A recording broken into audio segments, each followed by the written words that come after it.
Beaucoup d'auditeurs évidemment nous appellent et beaucoup d'auditeurs ont envie de partager leurs émotions parce que ce sont des auditeurs qui sont pères, qui ont des enfants et qui vivent, comme vous, comme nous, ce drame. Nous sommes avec Antoine. Bonjour Antoine. Bonjour Monsieur Pro. Vous habitez Bonjour. où? J'habite à côté de Grenoble, une petite commune à côté de Grenoble qui s'appelle Cessiné-Parisé. On s'était eu il y a quelques mois, malheureusement déjà pour un fait divers. Voilà. Vous avez des enfants? Oui, j'ai 2 enfants. J'ai 2 petites filles, une de 3 ans et une de 4 ans. Donc pour le moment, évidemment, elles sont toujours accompagnées par définition. Ah oui, mais malheureusement, de toute façon, je suis déjà, il faut remercier Monsieur Boubou qui met toujours à l'aise les auditeurs avant qu'ils passent. C'est un vrai accoucheur de l'âme. Mais moi, je suis résigné, je suis dégoûté et résigné parce que on s'était eu il y a quelques mois et peut-être que dans 3 mois, vous m'appellerez. Alors avant, c'était Philippine. Maintenant, c'est la pauvre jeune fille qu'on a retrouvée hier pour l'histoire du jeu vidéo. Dans 3 mois, ça sera une autre.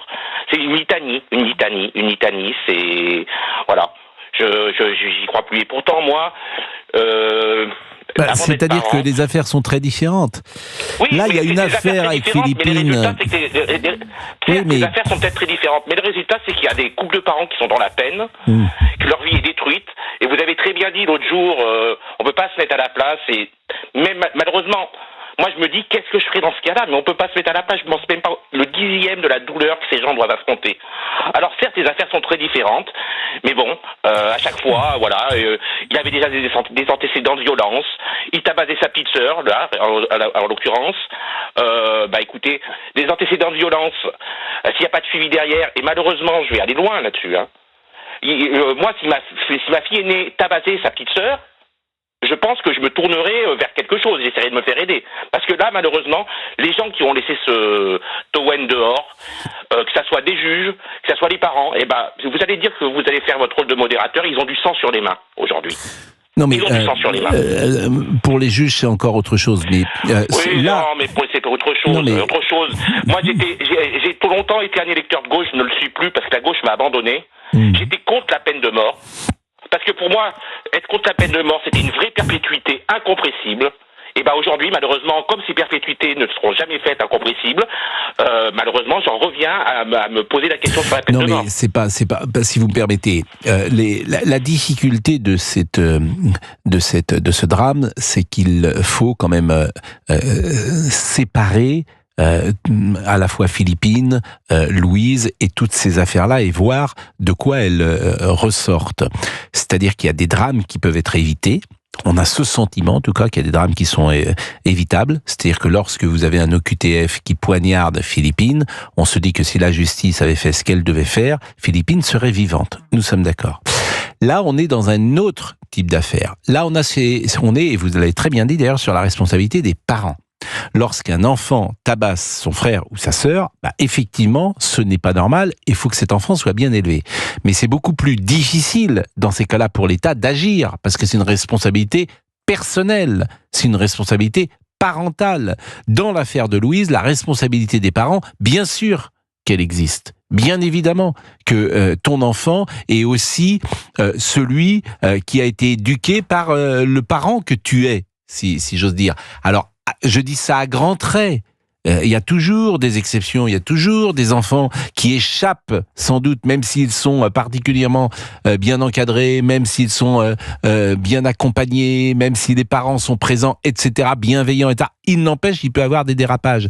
Mais c'est cette difficulté de ne pas faire d'amalgame entre toutes ces affaires, même si effectivement il y a un point commun, c'est que ce sont des enfants ou des adolescents qui sont morts. Oui. Mais j'entends votre émotion, j'entends votre colère, mais les choses sont très... Il y a des cas où l'État est responsable, me semble-t-il. Il y a des cas où, justement, ce n'est pas un fait divers, c'est un fait de société, parce qu'il est duplicable. Et puis il y a d'autres affaires comme celle-ci, me semble-t-il, c'est la violence séculaire qui existe et qui existera peut-être toujours, hélas, et contre laquelle, et c'est ça qui est le plus horrible, l'État est impuissant. En revanche, la responsabilité des parents est engagée. Mais il me semble que ce jeune homme avait été déjà condamné pour des faits de violence avec vol. Donc, il est à part ça, je pense que l'État devait être au courant. Mais j'entends bien, et c'est ce que nous dira l'enquête, et c'est ce qu'il faudra effectivement creuser. Alors, Stéphane, que les parents étaient dépassés, et dans 15 ans, il sera dehors. Non, il ne sera pas dehors dans 15 ans. Les pauvres parents de la jeune fille seront toujours dans la peine. Non, mais il sera pas dehors dans 15 ans. Je suis désolé, c'est dégueulasse. Non, mais il sera pas dehors dans 15 ans. Mais si, il sera dehors. On va lui dire, il avait des problèmes psychologiques avec des jeux vidéo. Moi, j'ai joué aux jeux vidéo quand j'étais petit. Enfin, j'ai 42 ans, j'ai commencé à jouer avec des jeux vidéo. Quand j'ai perdu une partie de jeux vidéo, je descendais pas à tuer quelqu'un. Alors, peut-être qu'une manette qui a dû voler dans l'écran, ou j'ai insulté la télé, mais ça s'est limité à ça. Bon, justement, on est à Antoine, vous allez pouvoir écouter Stéphane Clerget qui est avec nous, et je le remercie. Bonjour, monsieur. Bonjour Pascal Pro. Vous êtes pédopsychiatre. Chacun cherche à expliquer ce qui me paraît parfois l'inexplicable. Donc, avec les éléments que vous avez, qu'est-ce que vous pouvez nous dire ce matin sur la motivation, si j'ose dire, de ce qui a pu qui a pu exister chez ce monsieur Owen qui a tué cette petite fille? C'est évidemment une question difficile parce qu'on a finalement assez peu d'éléments et rien ne vaut une expertise psychiatrique et psychologique.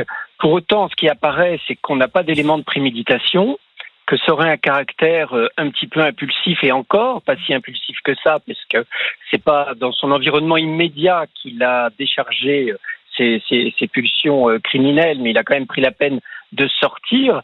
Donc c'est vrai que ce qui peut nous traverser l'esprit, c'est la nécessité d'un soulagement de pulsions criminelles, pour le moins, puisqu'on ne parle pas d'agression sexuelle. Donc il y a l'idée derrière ce soulagement, évidemment, d'une jouissance personnelle. Tout cela n'est pas forcément motivé par des troubles psychiatriques avérés. On nous parle d'une intolérance à la frustration parce qu'il y a eu un échec aux jeux vidéo qui aurait pu le mettre en colère. Mais en général, quand il y a ce type de colère, c'est sur l'environnement immédiat qu'on réagit. Les parents d'enfants qui jouent aux jeux vidéo, qui se fâchent, le savent bien. C'est vraiment dans l'immédiateté. C'est pas différé comme là, ça semble l'être, où il y a eu une sortie du domicile, on a suivi une enfant. Donc c'est vrai que cette dimension comme ça de réaction immédiate à une frustration, on peut en douter. On en saura évidemment plus avec l'enquête. Non, là, quelle est l'origine de cette pulsion criminelle, de ce besoin de tuer? Elle peut être quelque chose qui est installé déjà depuis longtemps, mais qui n'avait pas pu s'exprimer jusqu'alors, et l'occasion s'est présentée pour cet individu. Monsieur Clerget qui est avec nous sur Europe 1 à 11h41, vous êtes pédopsychiatre.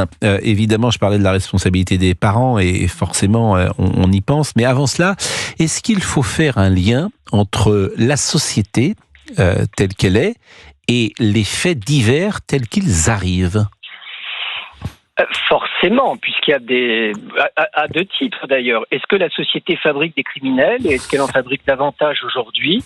Est-ce qu'on a la compétence et la volonté de prévenir les actions criminelles des criminels qui se préparent à l'être?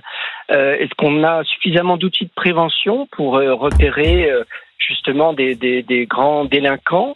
Et puis, est-ce qu'on a assez de protection, puisque là, il s'agit quand même d'enfants. Moi, j'ai vu beaucoup de parents, là, depuis l'affaire Louise, qui sont très touchés par ce qui s'est passé et qui ne comprennent pas pourquoi il n'y a pas plus de présence policière, police municipale ou nationale, tout simplement à la sortie des collèges, que le collège, c'est quand même un âge où on donne une autonomie aux enfants, on leur donne un téléphone portable.